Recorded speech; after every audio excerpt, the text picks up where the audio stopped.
पास क्या है, बायोलॉजी है। बोर्ड पे आपको नज़र आ रहा है, ऑलरेडी यहाँ पे लिखा हुआ है कि बायोलॉजी जो है हमारे पास ये क्या है, बेसिकली 2 ग्रीक वर्ड से बना हुआ है। कितने से बना हुआ है? 2 ग्रीक वर्ड, यूनानी लफ्ज़ों से बना हुआ है। ये जो वर्ड आया हुआ है बायोलॉजी, ये बेसिकली ओरिजिन जो है, जो कहाँ से आया हुआ है, जिस तरह हम आए हुए थे अपने इंसिस्टर की तरफ से, आबा व अजदाद की तरफ से, जो फर्स्ट वर्ड वहाँ पे बायोलॉजी जो था ये ग्रीक में इस्तेमाल हो रहा था, उससे अखज़ हुआ है, उससे निकल के आया हुआ है, जो बेसिकली 2 ग्रीक वर्ड से बना हुआ है। और वो जो 2 ग्रीक वर्ड को मिला के हमने बायोलॉजी का वर्ड लफ्ज़ बनाया हुआ है। वो 2 लफ्ज़ कौन कौन से ग्रीक वाले लफ्ज़ जो है, एक बायो है जो ग्रीक का है, और ग्रीक में बायो का मतलब क्या है, ग्रीक में बायो का मतलब क्या है, लाइफ है, ज़िंदगी है। और दूसरा वर्ड जो है हमारे पास क्या है, लॉगस है, और लॉगस का मतलब हमारे पास क्या है, स्टडी है। तो अब क्वेश्चन ये राइज हो रहा है कि 2 वर्ड जो है हमारे पास, एक आपके पास क्या है, बायो, लाइफ, और दूसरा क्या है हमारे पास, लॉगस। ये बेसिकली कैरोलिनियस 1736 में इसको इंट्रोड्यूस करवाया हुआ था, बायोलॉजी का वर्ड जो हमारे पास है। अब एक वर्ड आता है हमारे पास, लाइफ, जिंदगी। देखो, जब भी आप स्टडी करेंगे, जब आप उस चीज़ के हवाले से स्टडी करेंगे जिसमें ज़िंदगी के असरात हो, जो जिंदा हो, जो सांस ले रहा हो, वो ऑर्गेनिज़म जो जानदारों के ऊपर क्या हो, एप्लीकेबल हो, के जानदार हो सकते। मिसाल के तौर पर मैं एग्जांपल आपको दे रहा हूँ कि फॉर एग्जांपल मेरे पास क्या एक बुक है, बायो का बुक है आपके पास, क्लास 9 का। अब आप इस बुक के हवाले से पढ़ना चाहते हो, तो ये बायो में नहीं आता। कौन से में नहीं आता? बायो, क्योंकि ये मेरे पास लिविंग नहीं है, ये मेरे पास क्या है, नॉन लिविंग है, जानदार नहीं है, जिंदा नहीं है, ये मरा हुआ है, ये बेजान है। ठीक है, तो ये नॉन लिविंग है, इसलिए जब बुक के हवाले से हम पढ़ेंगे तो फिर वो बायो में नहीं आता। हर वो चीज़ जो जिंदा हो, जब आप उसके हवाले से पढ़ेंगे तो वो हमारे पास किस में आता है, कौन से साइड पे आता है, वो बायो में हमारे पास आता है। ठीक है, अब नेक्स्ट जो हमारे पास है ये बायोलॉजी जो है, फिर इसको हम क्या कर लेते हैं, मेजर ब्रांचेस जो है, जो बड़े बड़े ब्रांचेस है उसमें उसको डिवाइड कर लेते हैं। उन मेजर ब्रांचेस में जो बड़े ब्रांचेस है उसमें 3 ब्रांचेस मेन इंपॉर्टेंट हमारे पास यहाँ पे है। वो फर्स्ट आपके पास क्या है, बॉटनी, सेकंड आपके पास क्या है, ज़ूलॉजी, और थर्ड हमारे पास क्या है, माइक्रोबायोलॉजी। बॉटनी जो है वो आप किस चीज़ के हवाले से उसमें पढ़ेंगे।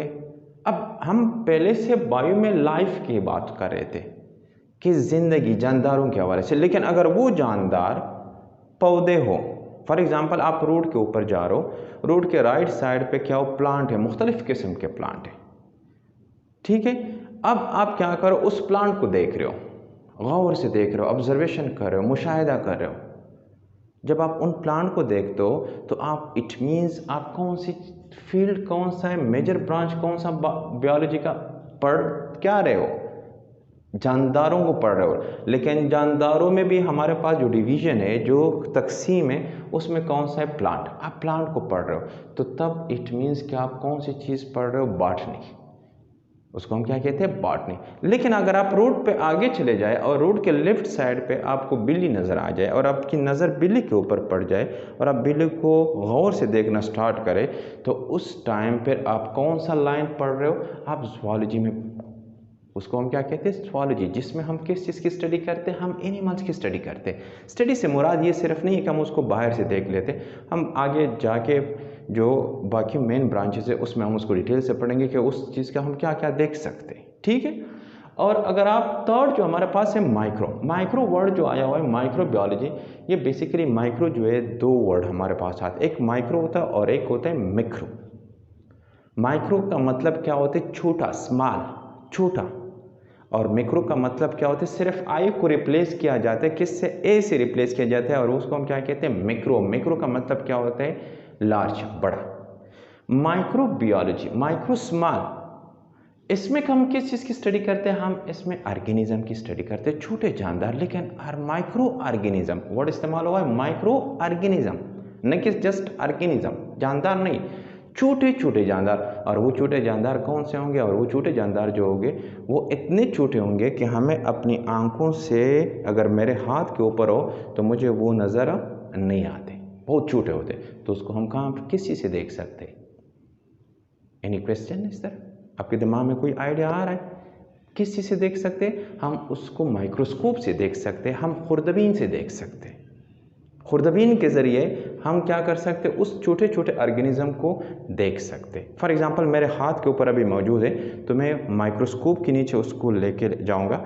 माइक्रोस्कोप क्या करेगा? ये छोटा सा जो पार्ट होगा ये इसको बड़ा कर लेगा, मैग्नीफाई कर लेगा। नॉर्मली आप लोगों ने, ज़्यादातर बच्चों को पता होता है कि घर में भी एक ग्लास, गोल टाइप का ग्लास पड़ा होता है, जो जिन लोगों को थोड़ा विजन का इशू होता है, नज़र का मसला होता है, तो वो क्या कर लेते हो, वो ग्लास जो होता है, या डॉक्टर डेंटिस्ट के पास भी होता है नॉर्मली, वो ग्लास उसके ऊपर रख के, थोड़ा सा उसके ऊपर रख के, ज़्यादा नहीं, थोड़ा सा उससे ऊपर रख के, फिर क्या करते हैं, वो वर्ड जो होता है, जो उसको नज़र नॉर्मली नज़र नहीं आता, वो क्या हो जाता है, बड़ा उसके लिए हो जाता है, तो उसको क्लियर नज़र आ जाते हैं। इसी तरह हमारे पास ये जो माइक्रो ऑर्गेनिज्म होते हैं, ये हमें नज़र नहीं आते हैं बेसिकली।